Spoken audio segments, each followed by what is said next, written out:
This is 2.4 part 3, and in this question here we're given a triangle and you're asked to find the length of the unknown angles. Please note we're asked to find all the angles using either sine or cos. So in this question we don't want to use tan, even though sometimes it's possible to use it. We just want to use sine or cos. So you have some steps over here to find unknown angles. Always begin by labeling. So we're told we're in this corner here. After that, you should label your hypotenuse, which is going to be the side with the 11 beside it. Your opposite is over here, and you'll notice that he doesn't have any length. And then you're also asked to label the adjacent, which is where this 8 is. Step number 2, which information do you have numbers for? Now, it gets tricky because you need to decide whether you're going to use sine or cos, whereas in the last section, every question you were given you were using tan for. So what I like to do is I like to make a list of what I have. I have an adjacent side, I have a hypotenuse side, and what am I asked to find? Well, I'm asked to find an angle. And because I'm standing at angle T, I'm going to call it angle T. Which formula contains the words adjacent, hypotenuse, and angle? And if you look back, or if you write up here your SOHCAHTOA, sine is opposite over hypotenuse, cosine is adjacent over hypotenuse, and tan is opposite over adjacent. You'll notice adjacent and hypotenuse are cosine. So let's write that formula down. Cosine of angle A is equal to adjacent over hypotenuse.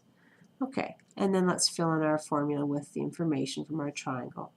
We're not going to call it angle A in this case. We're going to call it angle T, and the adjacent side is 8, and the hypotenuse is 11. Now you need to decide what math to do, and in this question here, we can divide 8 by 11. When we do that, we are going to get cosine of T is equal to 0.7273. You'll notice I put it to 4 decimals. That means if I knew how big angle T was, his degree, and I punched in the cosine of whatever that answer actually was, in my calculator I would get 0.7273. I'm looking for the angle whose cosine is this. So again, do I have a number beside cosine or do I have a letter? I have a number, or I have a letter, pardon me, I have a variable. So I'm going to use my shift button. So I'm either going to type in 0.7273 shift cosine or shift cosine 0.7273. And when I do that, I get angle T is equal to 43 degrees. Now they didn't specify how many decimals in this case, and so I'm going to have no decimals at all to keep things simple. The easiest way to find out the size of the third angle is to recognize that all 3 angles in a triangle will add to 180 always. So to find the size of angle, we don't have a name for it down here, let's call it angle S.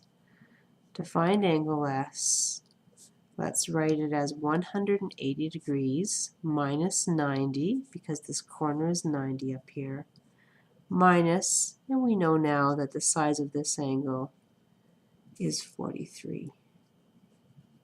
When we do that, we get angle S is equal to 47 degrees. This is 2.4 part 4. And if you have my older version of notes, please make sure that you change this 11 into a 21. 11 is not going to work.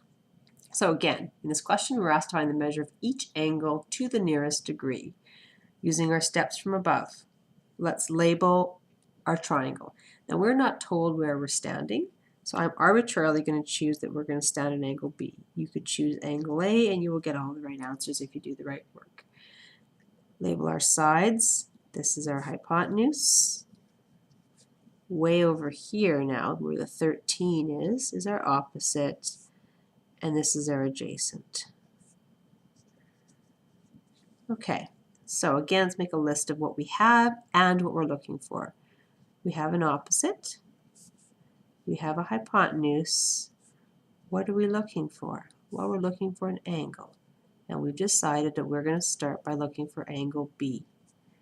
Which formula has an opposite and a hypotenuse in it? Let's write down our little SOHCAHTOA. Sine is opposite over hypotenuse. Cosine is adjacent over hypotenuse. Tan is opposite over adjacent. And this time, sine has an opposite and a hypotenuse. An opposite and a hypotenuse. So let's write down our formula. The sine of angle A is equal to opposite over hypotenuse. Now it's not called A, it's called B. And the opposite side is 13 and the hypotenuse is 21. In our calculator, just like last time, we are going to change 13 over 21 into a decimal to 4 places. We're going to get 0.6190. Now keep in mind, even though our question said to the nearest degree, that we always use 4 decimals for this fraction or for finding the sine of an angle when we punch it in, unless it says something different about that. Now to find the sine of B, keep in mind that we have a letter or a variable beside the word sine. That tells us that we need to use our shift or our second button in our calculator. So type in 0.6190 second function sine, or second function sine 0.6190, and we're going to get angle B is 38 degrees. Remember, we don't have the word sine anymore because it tells us how big angle B is. This says that the sine of 38, if you punched into your calculator, would be 0.6190. Now let's find out how big angle A is up here. We're going to use our 180 degree rule. Angle A is going to be 180, take away this 90, take away, now we know angle B is 38 degrees. And angle A to the nearest degree is going to be 52 degrees. Our last question is quite easy. For the ratio, sine of B, angle B, is equal to 2 over 7. Sketch a right triangle that will go along with the ratio. So let's draw any right triangle in any configuration you want, and we'll pick angle B to be up here, or down here. Now, the sine of B is 2 over 7.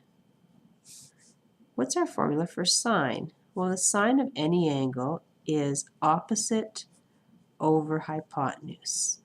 So the top number is always the opposite, and the bottom number is always the hypotenuse. This tells me that this 2 must be the opposite side, and this 7 must be the hypotenuse. So go back to your triangle, you're standing at angle B.